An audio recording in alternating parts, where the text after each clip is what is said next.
ಯಾರೆನಗಿರಲು ಬಾಂಧವ ಎನಲು ನಿನ್ನ ಬಿಡುವನಲ್ಲ. ಸಲಗುವ ದೇವರು ನಿನ್ನೊಳಗಿರಲು ಚಿಂತೆಯ ಮಾತು ಇಲ್ಲ.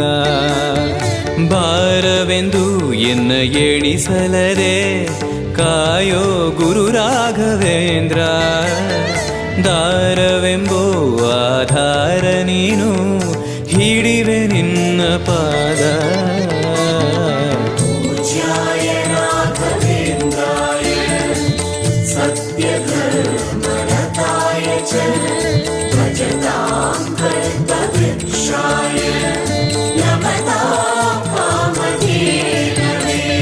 ಪೂರಣ ನಿನಗೆ ದಾಸನನೆಂದು ಬಂದೆನೋ ದೀನ ಬಂದು ದಾರುಣಿಯೊಳಗೆ